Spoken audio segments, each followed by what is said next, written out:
Warning: the opinions expressed in this program are those of the presenter in their current state of mind, which they have the right to change at any given moment. The iRant Network and the members of the Ranters Union are not responsible for any claims made.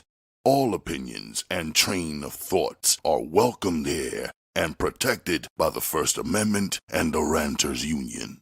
All commentary, criticism, news reporting, research, teaching, and or scholarship of copyrighted material is protected by the Fair Use Act under Section 107 of the Copyright Act of 1976.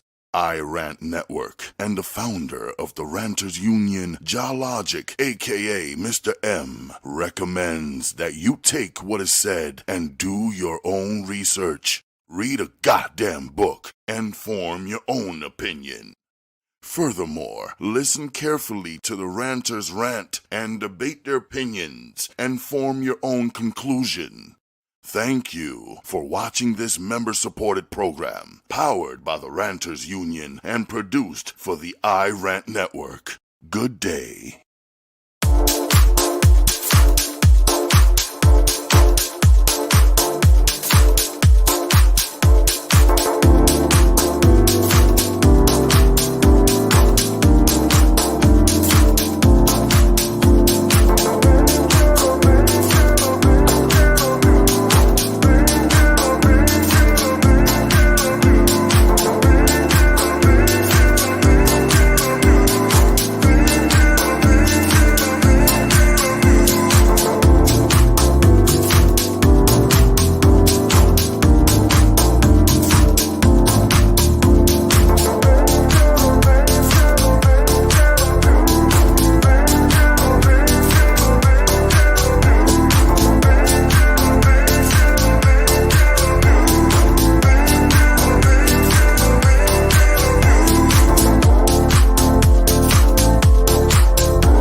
Welcome to the spot, the Stacked After Hours spot. Welcome, everybody. I am your host, Natalie Cosby. Welcome to the show for the Grown Folk Talk.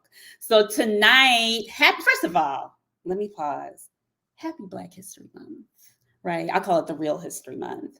So tonight we are starting a series around all Black topics, not all Black topics, but topics that definitely affect our community. And so it's the first show for us. We're going to be talking about the battle of the generations, Gen X versus Millennials, and the impact of the generational divide on the culture. So y'all ready? Get your cocktails strong, keep those fingertips loose, because we want to hear your questions and comments on tonight's show. And here at SI, we always keep it lit and enlightening. So let's go.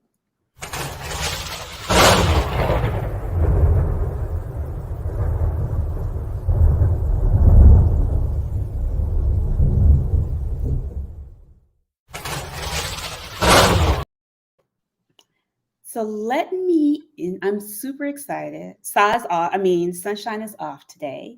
So I'm super excited to introduce my co-host, who's a millennial. She's a mini mogul, and she runs her own communications and marketing consultancy for Fortune 500. And her thoughts and opinions are welcome around here because she does this work. Miss Amaris Jones. Hi, everybody. Hello. I'm excited to be here. Cool.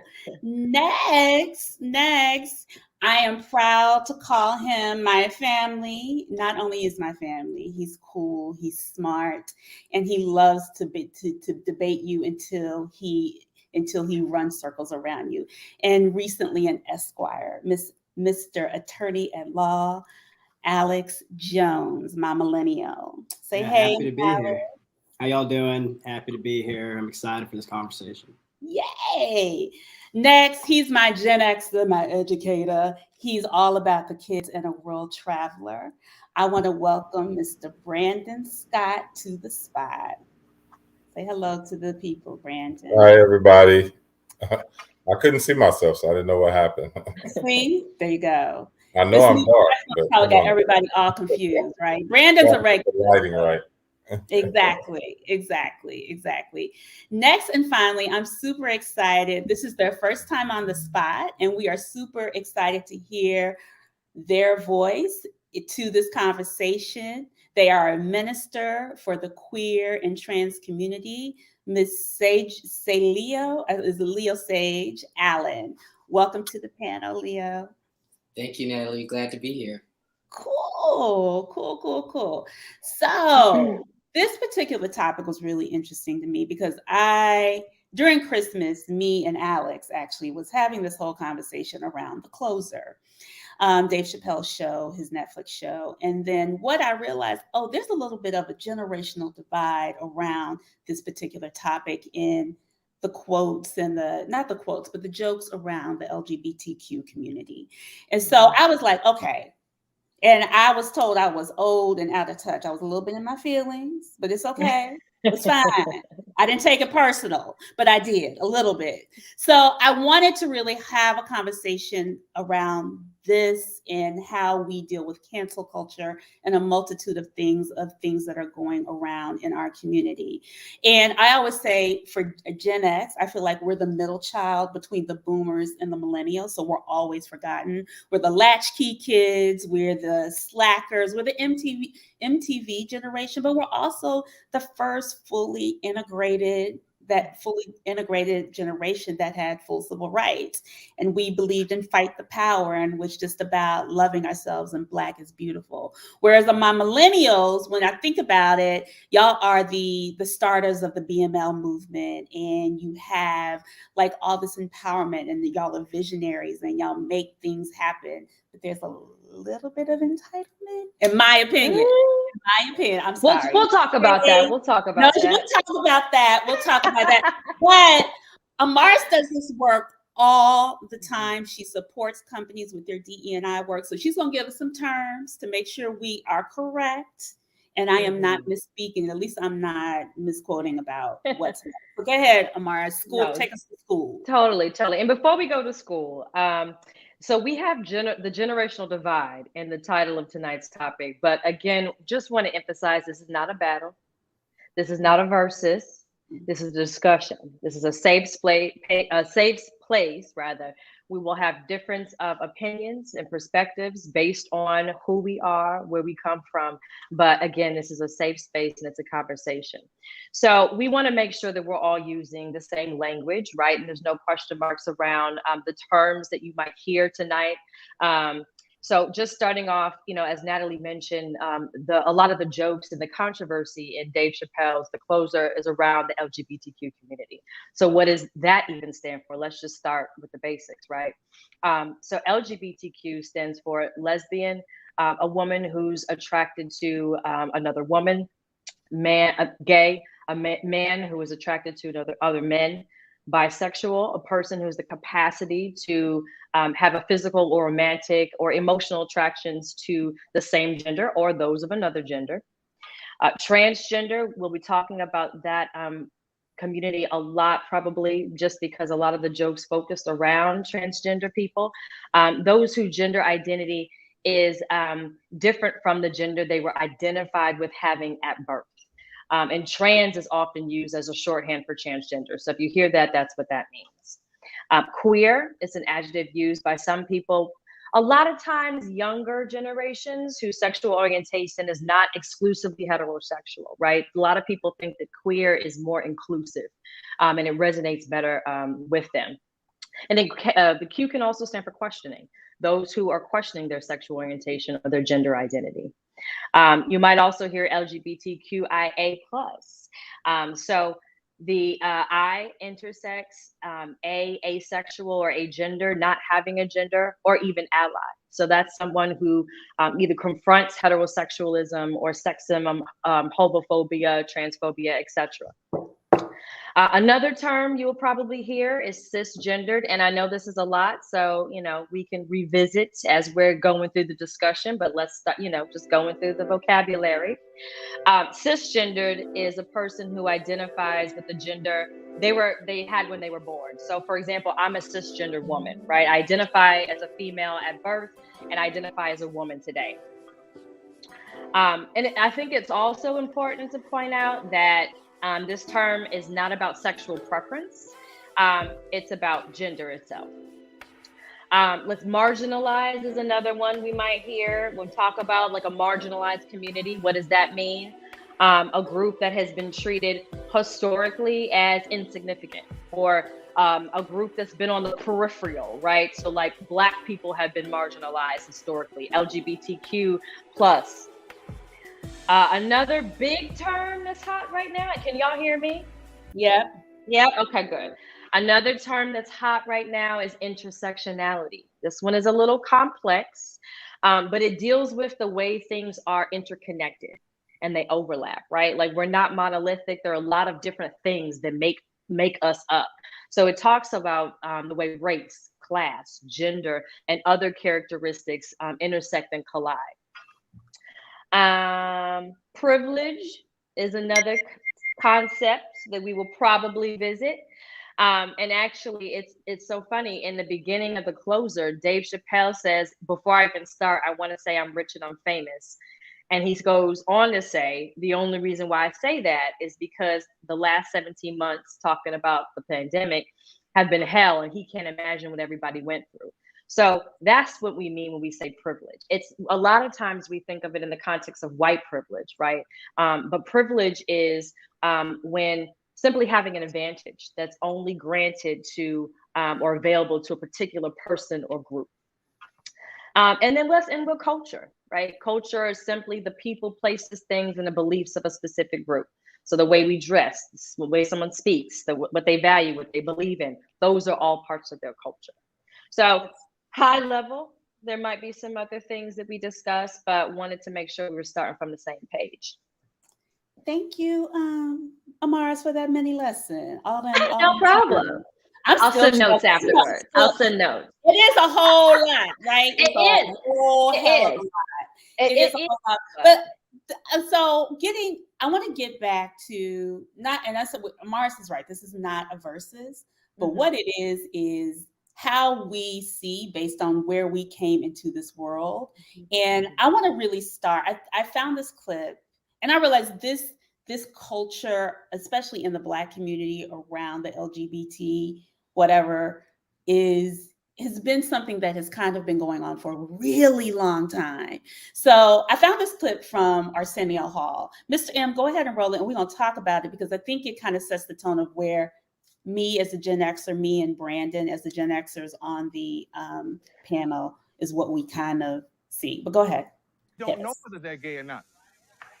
You know? Now, sexual preference, so we don't know whether they're gay or not. You know? Now, sorry, why don't I have any gay guests on my show? Well, there are a lot of gay guests who really don't like to talk about their sexual preference, so we don't know whether they're gay or not. You know? Now,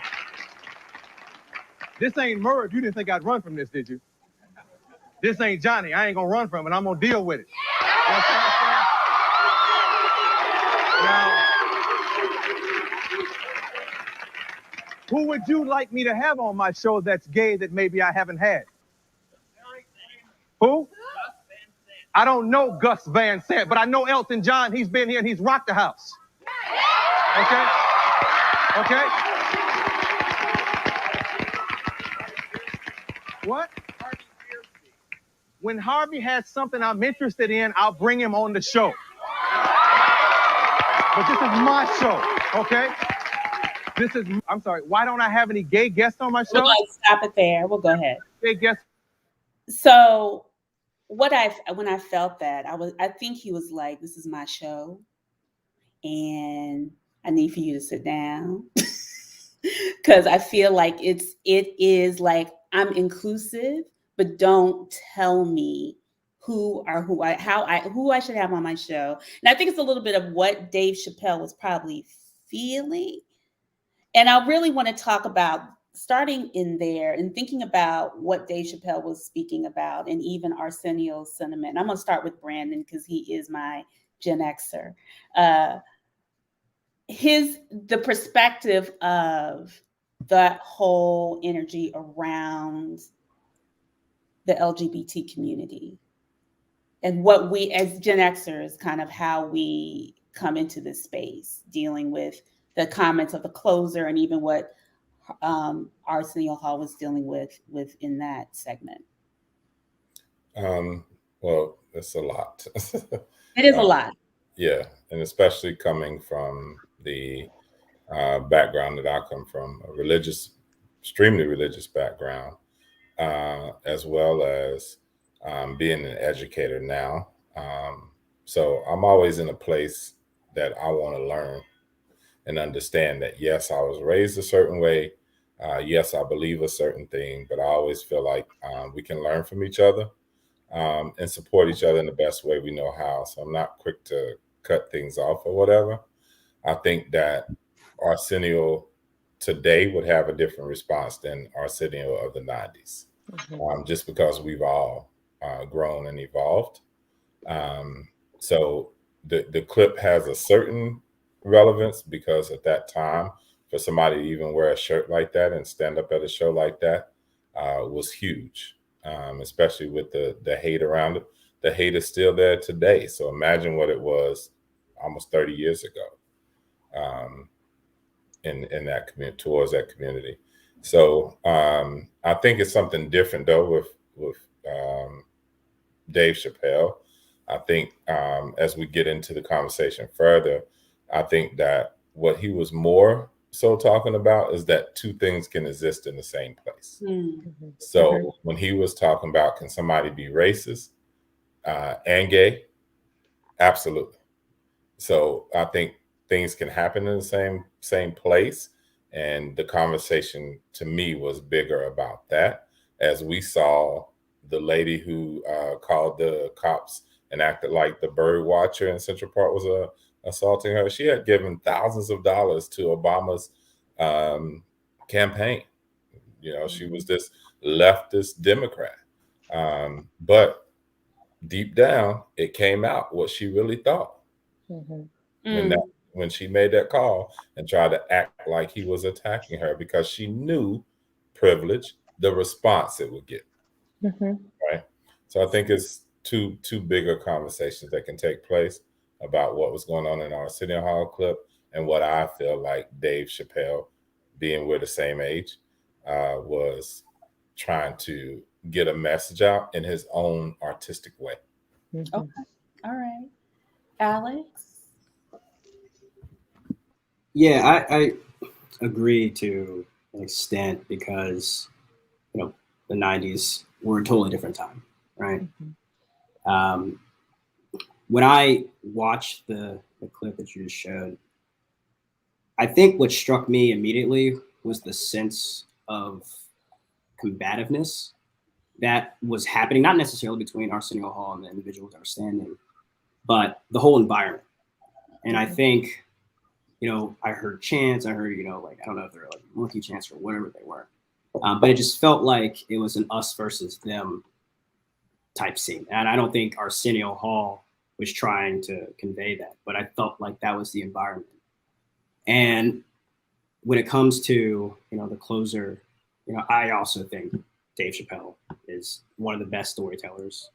I think he's supremely talented. The issues that I think that that have been brought to the forefront and what he has been saying, I think are more centered around how he went about talking about the community.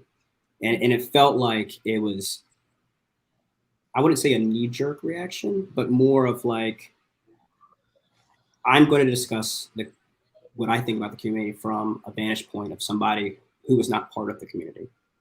And I feel like with somebody of that platform, it's important that you do you do service to individuals who you don't understand the experience, and you do service to individuals who are marginalized in a lot of ways. And I think as well, there's this kind of touchy subject that I think has brought to the forefront of what he's been saying and what has happened lately with the baby and other incidents that's happened between the Black community and LGBTQ. There's kind of this, us versus them mentality, where it's like, because LGBTQ community is uprising, about what's happening with the closer, this is going against like Black people. It felt like it was very, tribalistic in a way. And I hate that sentiment because I feel like it flattens the idea that there's a marriage between these two communities, right? Like there are a lot of individuals who are LGBTQ who are Black. And when we go down this like route, it just flattens their experience. And I think that go ahead. I want to say something because I watched it as well last night. And the one thing he said in the beginning, and I want to go into Leo, I wanted you to answer this because you are the one trans person on this. He said something really clear. I was like, oh, and the whole story, he's like, this is the story. And if you listen, you really hear what I'm saying. He's just like he's like, what? He's like, this is not about transgender. It's really about, he said, if I get into a fight with a Black trans, they ain't gonna call the cops because we know what it's gonna happen. He's like, but it's really about how whiteness sometimes transcends and they don't understand my struggle. It was like, basically, I will be, he's like, whether it's trans or whatever, I will be the person that's in jail, right? So he's like, it's always for me been about the systems of oppression. And he was just like, so this is not, he said, this is actually not towards the Black trans community. And I was like, I don't know, I didn't hear that the first time, the second time I heard it. But go ahead, Lisa. Yeah, I think you just brought up the point that I wanted to focus on, in particular with that Arsenio segment, because I have, as Alex has said, others have said, I have tremendous respect for Dave Chappelle being a master artist of his craft. There's nobody like him. And at the same time, Arsenio Hall, that show was groundbreaking, right? And to see those, what I'm going to presume were cisgender gay white men in the audience, there was a combativeness, as Alex mentioned. And it does point to the fact that, white supremacy culture shows up everywhere. It is in and through the LGBTQ community. We have our own issues around racism, sexism, even colorism. So that's what I saw in the Arsenio clip. Maybe a question of representation, where at the same time, these are cisgender white men, regardless of the fact that they were gay at that time. Yes, that's looked down on significantly. Yes, they were given less resources for like things like health, but at the end of the day, they have more privilege than Arsenio, a cis straight Black man. And then with Dave Chappelle, when you talked about him saying this is not for the Black trans community, that's my biggest question for him, is in like, okay, so because there are those of us who exist who are Black and are trans, so who is it really for? And I also wonder, and I'm playing devil's advocate a little bit, like what if the person telling the joke, like Dave Chappelle did, was a Black trans person? Would we even be debating this because this person has that identity, right? That intersectionality of being Black and trans. So do they have permission to say it? Go ahead, Amaris, I know you got a question. No, I'm just listening to everyone, and I'm hearing, we were talking about the spirit of kind of combativeness in the Arsenio Hall clip. And what I felt was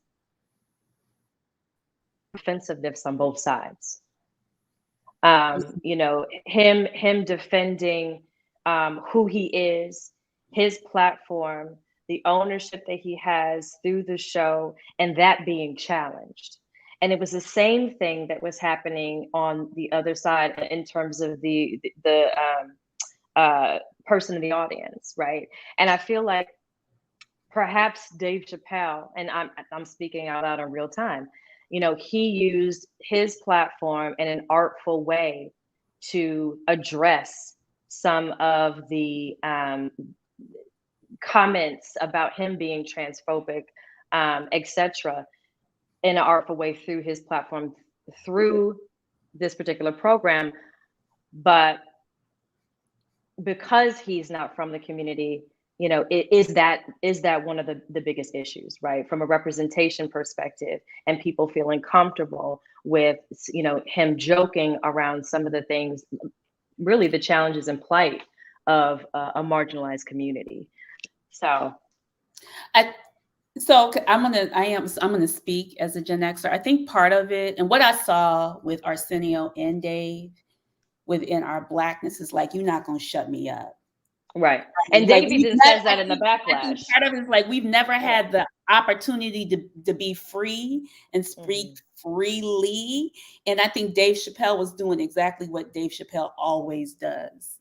And to expect him to do different is somewhat like, you're disrupting my art. You're disrupting me. And my experience is as uncomfortable as this conversation may be, is, you know, I don't know. I mean, I think that's also the thing around it, because I think that's is that the intersectionality part of it a little bit?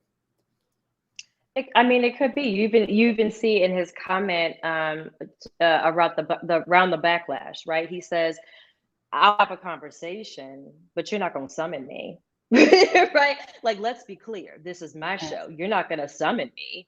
You know, I'm open to dialogue, and we saw it in Arsenio Hall as well. He said, "I had Elton John on the show, and he rocked the house." What, you know, but one thing you're not going to do is silence me. And that could, just to your point, you know, we've been fighting for a voice. We've been fighting for a platform as Black people. But again, in terms of intersectionality, we're also have to be mindful of our LGBTQ brothers and sisters and members of that community. And I think that's where some of the larger issue comes in. Go ahead. Someone, go ahead. Someone said, Jeff Brown, could someone please explain homophobia? We'll get to that. We're gonna pause on that. I want to continue on this vein. So you don't want me to go back to my dictionary? Girl. I'll put it in the chat. We have homework, follow-ups. Right. So since we do have a generation, it is about the generational divide. So what could have Dave Chappelle done differently? Or what do y'all think could have been done differently? Or what did he do right? Was he wrong? Based on what is the controversy? Right? What is the controversy? We're hitting on points of it. Right. Because I think my generation is kind of like, I'm not gonna speak. Continue. Go ahead. Can I jump in here? Go ahead. Yeah, I think just going back to what I saw in the Arsenio clip, one of the things I saw was that this question again of like representation, right? And these white gay men wanting to be seen, I guess, or recognized, but it's on a Black man show, and we know how Black folks in general, but especially Black entertainers, strive to have a space to call their own, right? For Black artists to do that, how significant that is. And I agree with you, Natalie, that it did seem like they were trying to overstep his show, his platform. But a question for me is, like, this is, to me, not a surprise. Anybody who's watched any Dave Chappelle sketch, stand-up comedy special, and at least the last 10 years, it's not a surprise. Like, for him to throw punches and say things that some people may want to say, and he just cuts the BS and just says it, regardless of how you feel about it. He doesn't care about your feelings. Like he says in the special, it's about it being funny. And he's like, just let me be funny. So to me, I wasn't really surprised by it, but I think the reason why it stirred up so much controversy and continues to be a point of pain for some people in the LGBTQ community is because there's more representation of trans people, and there's more awareness that Black trans women are the highest killed demographic in this country. They are facing violence at levels that is disproportionate to white trans women, to gay folks, you know, to cis Black women. And that, ironically, Black trans women being in danger, their lives being in danger, you can draw parallels to Black cis women whose lives also have historically and continue to be in danger, right? And continue to be marginalized. So I think for me, it wasn't surprising. Like when I heard about it before I saw the show, I was like, oh, okay. And I thought it was gonna blow over because I'm like, anybody who knows Dave Chappelle knows this is his stick. This is what he does. No, exactly. Representation. Now everybody's eyes and ears are like feeling really sensitive. So if you say something about my community, I'm gonna like attack. Yeah, right. Exactly. that's a good point. And I think that goes back to the times that we're in and understanding the context in which we're living, right? So 1993, flashback to Arsenio Hall, in terms of the mindfulness, the conversations, the emphasis on representation, the emphasis on ensuring that every member of every community is seen, the fight for against inequities and for equality has so much more momentum right now, right? So people are heightened to it. People are using, and we have more platforms to voice our opinions, right? And to call people out and to share our stories. So I think the times that we're in also create just this environment where people I guess are expected to be more mindful, and there's gonna be backlash and potential repercussions. But again, knowing who Dave is, knowing how he delivers, knowing how he tells his stories, where is there a line that needs to be drawn, right? And when is it that you can speak your truth the way you speak it? And really, it's everybody speaking their truth, right? And kind of fighting for the space to be heard and seen. Right. I mean, I agree. And I want to, are we really go ahead. Answer Amaris's question first, Alex or whomever. Yeah, I feel like I had a few things that were bothering me when I was watching it. I mean, first off, the show was called like Sticks and Stones or something. I think that was like kind of the title of it. Yeah, right. And so it felt like the whole vibe was like based on, trying to like say that I'm about to be canceled, so I'm gonna say these things because they're incendiary, and there's like this big market nowadays for canceling, and then the repercussions that come from canceling, and you can like make a lot of money if you like push the envelope enough. And I felt like that was kind of, and I know that's kind of his art, and I know that that's what's great about Dave Chappelle a lot of times, but also I felt like there was an issue when it comes to comedy that punches down, and I felt like he was punching down on purpose in a way that wasn't necessarily helpful. And I do understand that, he was trying to tell his truth, but at the same time, it was through the prism of, a Black straight man. And I don't think a Black straight man's truth, especially a straight man of that platform, can do service to somebody who is as marginalized. So I felt like those were the few things for me that just kind of bothered me about it, because it just felt like he was trying to antagonize more than be insightful. Yeah. Can I read the Guardian quote, Natalie? Go ahead. I think it's relevant here. So in the Guardian, there was the comic Dahlia Bell accused Dave of using Dorman, the trans comedian, I think that he mentioned in the closer, as a rhetorical, as a shield without actually caring for her, right? So she wrote that Chappelle essentially made Dorman out to be the good tranny. These are quotes. And the way that white people held up Jackie Robinson and other Black people they deemed to be respectable as good Negroes. So essentially, he was using her to, in a part of his story, in a way that did not show care or mindfulness for who she was and her being and her identity, which goes back to the representation, which is why it struck a chord, right, with the LGBTQ community. That was his way of saying, like, I'm not racist. Right. I'm not racist. I have a Black friend. Right. Was it that? I totally disagree. That's a perspective. He be Look, drinking, so maybe something came out. He was lit. he was lit.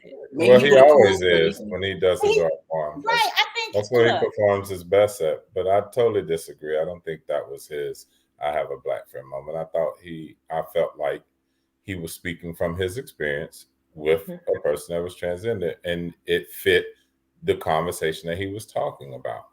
I think the fact that we're even sitting here talking about it now opened up the conversation. And for me, having listened to a lot of people from all different types of backgrounds, being a world traveling, seeing like people talk about like marginalized groups and then like how they're affected or whatever. Like you can't help someone unless you're having a conversation about how people are truly feeling. So if you're going to put it in today's context and say, okay, let's never talk about slavery. Let's never talk about the Holocaust. Let's never talk about anything bad that's happened to people because, it's a tricky category, right? And we see what can happen to people, like what happened to Whoopi Goldberg getting suspended, with her just speaking about what she felt. And had she been educated enough to explain her point, she actually was right. she was. When you go back to what is known as race. Right. They fall under the same causacoid, is that how you say it? Caucasian causacoid, like we're Negroids. They fall under the same race, Jews and whites, that did this to them. So wasn't necessarily a race thing, but I think this opens up conversation. Like Dave Chappelle opened up a conversation that needed to be had. That one of the things he said in that was that he wished Black people could organize like the LGBTQ. There's a little bit of jealousy and envy. And that's what he said. And he says that. And then he I think that's what because he's like, clearly the white sector of the LGBT community is very, because again, we do live in white supremacy, the white constructs and all of that shit. But the privilege within the Black community around the LGBT community is deep. And it's been going on, before some of y'all were even born, right? And when I think about it, and I'm going to roll this thing with Amanda Seales in a minute, but I just want to get this point across. I agree with you, Brandon. I think it's opened the conversation that my generation and baby boomers weren't willing to have. It's like people would keep things in the closet. You had a rise of men on the DL, Black women getting AIDS. So the beautiful thing about millennials and latter generations is that it has forced us to look at our own things that are going on in our community. But Ms. M, let's roll this Amanda Seales video around her take on Dave Chappelle with Jamil Hill. Go ahead. We have to look at it from a macro view. And the macro is that our community as Black people continues to disassociate ourselves in a large way from the LGBTQIA plus members of our community.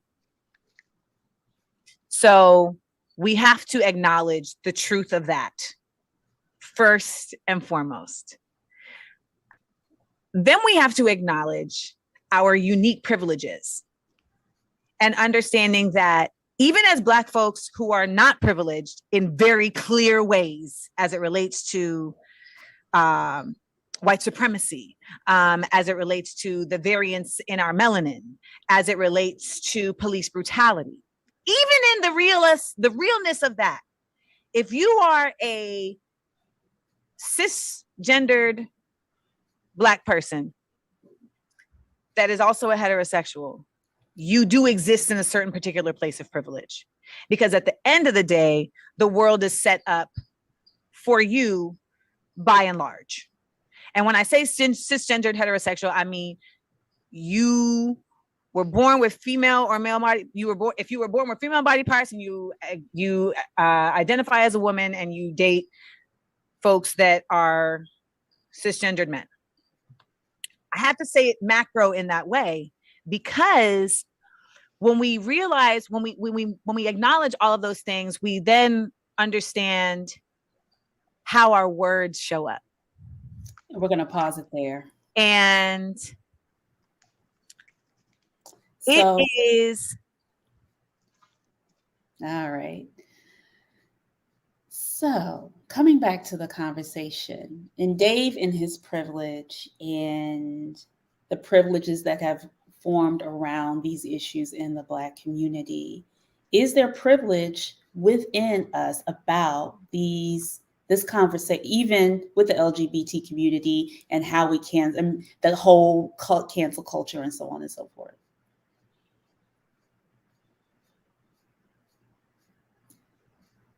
I'll let Leo go ahead and speak. Yep. Yeah, definitely. I mean, that clip is where I would hope one day that my baby boomer parents will get to. And and I really it's so interesting because like this is the generational divide, but Gen X and millennials are so close. And the word millennials still getting thrown around. I'm like, y'all, we old. We in our 30s. We are not. Right. We're Right. on the cusp. I always say we're on the cusp. Like we remember the teachings of yesterday, but we were there in the beginnings of the new thinking, right? So Exactly. Yeah.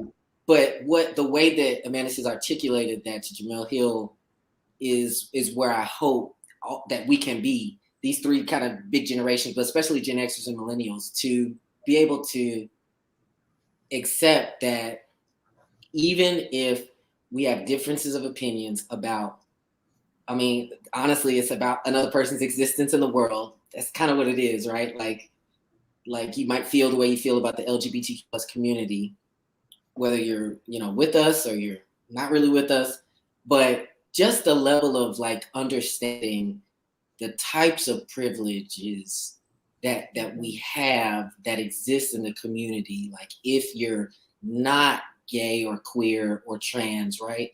Just acknowledging that, I think it sets a baseline of respect.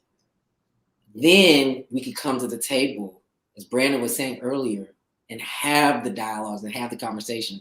I think she hit the nail on the head saying, we just got to acknowledge that there's a part of our community that we have marginalized. And by doing that, unfortunately, we're just repeating what white supremacy has done to all Black people. And so where do we stop that cycle and say, no, we're going to embrace all of us and say all Black lives matter, including the trans kids that I don't understand in my family, or my gay uncle who had to be in the closet for 50 years. But when we actually say that and put that as a baseline, I think we can have these respectful conversations. But some people can't even come there. And that's where the dilemma is. And I think that's what I want to talk about, what is going on? Because I think we struggle. I mean, I admit I have blind spots about it. Me and Alex went at it Christmas. And I understand. I can understand that I have a blind spot about it. I'm really cognizant of pronouns and everything. But I think it's also frustrating because it gets confusing. I know for me, sometimes I'm like, wait, what did I just call her or her when she's a trans masculine they? And I was like, well, what happens if they got kids? They call them mama, daddy, well, parent. Like seriously. I thought about that. And Natalie's comment reminded me of what I think maybe it was Leo who said this earlier, is like we're even at thinking about, well, I don't get it, or what does that mean, is really talking about someone's existence. If we think about each other as humanity, right, and respect where everyone's coming from and everyone's journey, I think starting there is where we have to be, right? And even at the end of the special, Dave even said, empathy is not gay, He said empathy is not Black, empathy is bisexual. Now, you can play with the words, but his point was it goes both ways, right? And we have to take a step back and really not even try to understand the mechanics and the logistics and the how and the when, but more so who are you, and respecting that, right? But yeah, That wasn't a question. That was a comment. That was on my heart. I'm sorry. that's okay. That wasn't a question. No. Go ahead, Brandon. Oh, Alex, were you going to go? No, you go ahead. You go ahead. Or I Alex. was going to touch on the point, and I think, Natalie, you stated it earlier. I think a lot of people in our generation are taken back by it somewhat because we view it as a distraction. Because we understand, like, we still have a long ways to go as a community in general. And then when we start bringing these other things in, what happens is we start thinking of it as like, listen, I see you, I acknowledge you, but right now we got to get this done because we're still struggling here and we're still fighting for this. And I think sometimes it feels like the millennials are really disconnected from the original movement, the civil rights movement, because of the privileges that they've had the benefit of having because of what my parents and grandparents did, and that I was connected to because I was able to sit at my grandmother's feet who marched with Martin Luther King and hear her stories and hear about what that day was like. Whereas that is a disconnect with her grandchildren, who are 19 and 20, and her great grandchildren, because they didn't get that same feeling and respect I did being the second born grandchild of the 19 of us. And so that's when my struggle comes in sometimes, because I'm so big on the movement and what the movement can be, because I see it in education, being an educator and an elementary educator. I see the setup and the struggles that our kids are still going to go through, because we're still fighting this battle. And it's not that I want to disrespect any of them, because like they name these things at a very young age. I have 4th and 5th graders who will tell you, Mr. Scott, don't put me in a boy-girl line. Like, I don't want to be called, say, go put the boys line, or you got to stand in the girls line type thing. So they are very clear on it. And even being able to do that, that's a privilege, because when I was in school, you absolutely wouldn't have been able to talk back to your teacher or anybody and say, right, let's starting there. Exactly, Voicing there. So I think what happens is we really got to find a way to chew gum and walk, right? Like we gotta address this in our community, because their lives absolutely matters.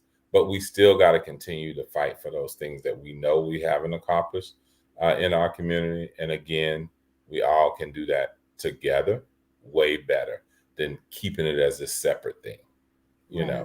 And it happened even in the civil rights movement. His name is slipping me now, but he probably would have been the Martin Luther King had he not been out as gay. Yes. Was it Raynard? Yeah, what was that man's name? Raynard, yeah. Like, he was, a prolific and eloquent speaker, expositor, and was really in the movement and, was right there with Martin Luther King. But there was no way, and we all understand why it's so tough in the Black community, because of our religious views. And it's hard for grandma to not condemn you to hell if you tell her you gay, right? Yeah. And so that thing is there where everything, and me being from the South, definitely, well, hell, fire, and brimstone is preached. Anything you do, you going to hell. You know what I'm saying? So like, that is what we're coming out of. You know, my generation is taking on learning and expanding our religious views even further. Right. Than that type of speak. Yeah. So I think, it's getting there, but these conversations has to take place. Right. Yeah. I was gonna go ahead, Al. I was gonna let Alex go, and then Amaris, we're gonna come back. So go ahead. Okay. I was just gonna say, yeah, I appreciate what Brandon is saying, and I understand, and I feel like what he was saying about doing things that haven't been accomplished, or just kind of doing the things that we were supposed to do with the civil rights movement. I feel like, and I'm one of the last millennials, so I'm a 96er. So I'm like on the back end. So I'm kind of like with Gen Z, like my little sister. Millennial. I'm the last millennial. So like I'm kind of on the farther end of the spectrum when it comes to millennials. But I would say that I think we're building off of what Martin Luther King and the civil rights movement would have wanted. And I think what you guys were saying earlier, this is not, just about black or white or, LGBTQ. It's a human issue at the end of the day. And I think that what we're trying to build off of, which was the core issue of the civil rights movement, is also a human rights thing. And I understand, and my mom and, my grandfather, they have issues with, messing up names and, messing up, can I call that person that or whatnot? But at the same time, I understand, like, it's tough. Like, change is tough. Progress is tough. And I do think there has to be a level of empathy that individuals who have more experience dealing with change, they have to have more patience and empathy dealing with people who haven't experienced it. Because, at the end of the day, this is humanity, and we should have empathy for all types of struggles. And if we're really going to support what the civil rights movement was all about, then we have to ensure that, we're dealing with injustice and we're dealing with, discrimination in any facet. So that's what I think. And I think the most important, this platform was a platform for healing, but also understanding.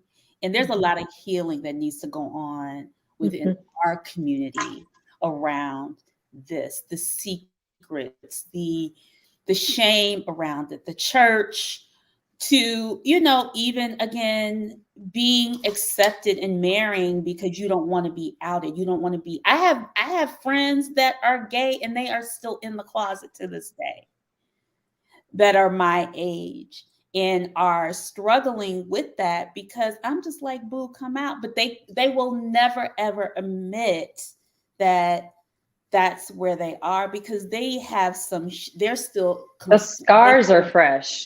The scars are real, right? Yeah. The scars are really real. And when I think about Arsenio talking about they don't want to come out, because also the shame, right?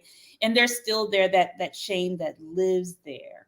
And that was just on my heart. But I think about it and I was just like, there's a lot of healing around that, especially if you can. I'm from the church, I'm from the South. And I think it's really something we so want to fit into the American construct that it becomes toxic to a certain extent. But go ahead, Amaris. No, I was just going to echo what Alex said, and it's change is tough. And I think with as we build on our movement and look at what needs to be done, the healing that needs to be done, the progress that needs to be made, what we're doing is really looking at that work and that reality through different lenses, right? Additional lenses. And it's really, I think, a mindset shift. But we do, to your point, Natalie, have to heal before we can really move on. But we have to do both together, right? That's all. And I think the other thing is like, I want Dave Chappelle to still be Dave Chappelle. I'm sorry. I think that's the beauty, because it sparks these conversations. I think that's important. And I think he has to be able to take it as well as he gives it. Right. And I think he did. He did. He responded. Right? He responded. And so when I think about what happened with Whoopi Goldberg this week getting canceled for the whole, calling Holocaust, it wasn't about race and so on and so forth. So this brings me to a question about cancel culture, right? Cancel culture, is it helpful? Is it harmful? Is it both? Because I think just working, so I have a consultancy, as Natalie mentioned, working with companies in all sectors, at all sizes, and helping them think through, okay, so when this is happening, what do we say? What do we do? Are we going to get canceled? Or is there going to be backlash? Like, is this going to reflect negatively on the company? And where do we speak? What place do we speak from? Hold on, I just lost my train of thought because I got fired up. Cancel culture. Where are we coming from? Where are we with cancel culture? It'll come back. Let's just start there. Let's open that. Is it we don't have harmful? that much time, but helpful? I want to go ahead and dive into that. So, Are y'all out here canceling folks? There's some people who deserve to be canceled. Now I know my point really quickly. But we have to be careful with cancel culture, I think, in my opinion, because if we cancel somebody and then there's no discussion, there's no context. Well, where was Whoopi coming from? Why did she make that comment, right? What was her thought process and what was the point she was trying to make? If that follow-up doesn't happen, then it's not helpful. Like back, I think around the murder of George Floyd, brands we're not going to have Aunt Jemima, syrup anymore. Well, some people don't even know the history of who she was, right? So there's a part of that we need to be careful about, I think. Right. So let's go straight into this. We're gonna have a real quick round about cancel culture, because I think that's one of the things that we could all learn something from the whole. So are we really, the point of, is it really useful? I guess. Trump needed to be canceled and he never was. People who needed to be canceled never really canceled. But let's go. And is there privilege in cancel culture? Is that a factor? Yeah. Go ahead, Brandon. It exists in every aspect when we talk about it. We've seen it come up in everything that we've talked about tonight. That's still the bottom line, is privilege, right? R. Kelly absolutely needed to be canceled. Definitely. I miss his music because I was a huge fan. Oh, same. TP2.com. What? My generation, but I can't bring myself to do it, especially as an educator. Never, but it still doesn't. Jam, don't get it twisted. Listen, it's not saying he wasn't artistic, and some people in our culture still say, I just say, I can't, not as an educator, I cannot. I have to let him go. But then you do have, Trump says so many things as president and even before, and none of it mattered, or it didn't change anything, or nobody came after him. So, of course, privilege existed there. I think that it does have to be this certain aspect of checking people, especially if they're spewing lies. It's one thing to just not know about something or be uneducated about something, but if you're intentionally spreading lies about something or someone, then we need to get rid of that type of thing, so you can be canceled. But if it's just like something like what Whoopi did, which is her opinion, but it's such a sensitive topic, that you just can't. I wish it was the same way for us in the Black community, but it's not. So we know privilege exists even about the Holocaust over what exists about slavery. Because we're gonna let you. I'm gonna hold it right there, Brandon. All right. We're gonna take that conversation. We're gonna take that conversation to the after party. We got 2 minutes. I just want Alex and Leo's opinion, and then we're gonna go. We're gonna talk about empathy. We're gonna close out, and then we're gonna go. Go ahead, Alex. Yeah, I don't like the public atonement version of cancel culture. I don't think it serves any purpose. I think a lot of it is just using cancel culture as a weapon to kind of advance your political position or advance your political side. And we're in a polarized society nowadays. So I feel like cancel culture as an idea and as a use has been weaponized in that way. What I do think is important, though, is if you're going to say something that is offensive, just because you're artistic or just because you have an opinion doesn't mean you can't get, smoked for it. I just don't understand that. I think that if you have the right to say whatever you want to say, then people have the right to comment on it, and you should expect that. And I think that's as much as should be, honestly. All right, Leo, I'm gonna give you the last word before we go out. Love, go ahead. I appreciate it. Yeah,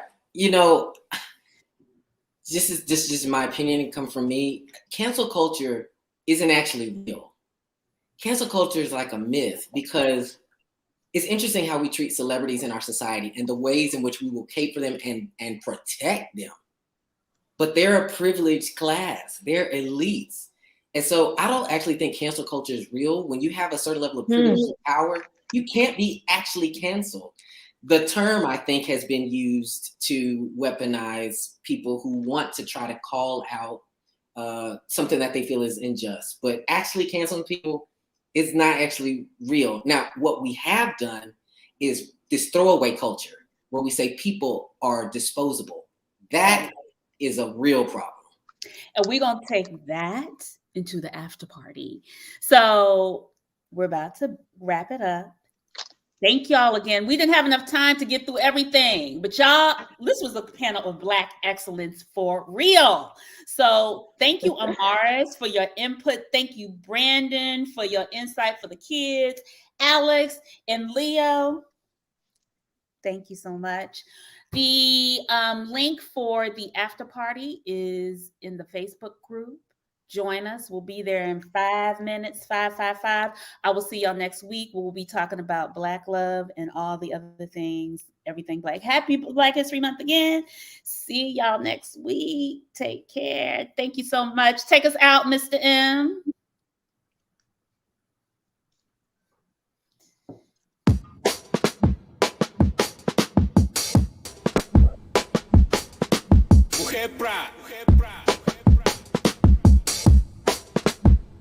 Yeah.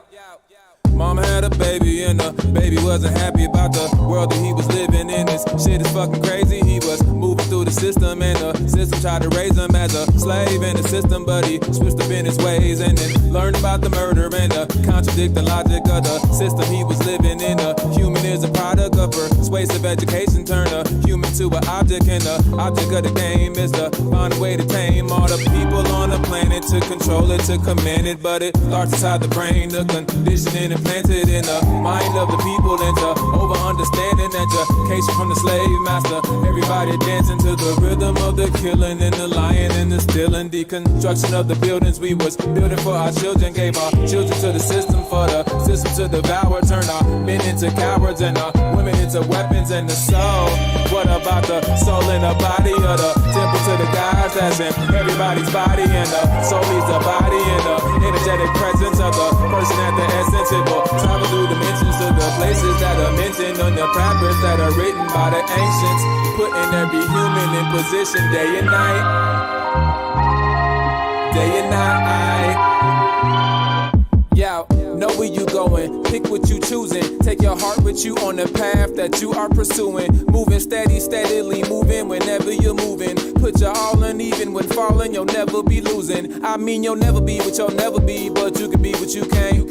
And you can do what you never done, and you'll become what you ain't. I mean, like, you can be what you never thought that you can be. If you do the things you never thought that you can do, you gotta do into the future what you didn't used to do. So, swimming in the femininity of a feminine energy. And I am a masculinity with a passive energy. I am the truth that lies on the path of my enemies. I am the truth that lies in the past of my enemies. I am the past that remains in the future of the present. I am the present that remains in the future of the past. I am the gift of life and the life of the gifted. Becoming the burden of relief when the burden is lifted.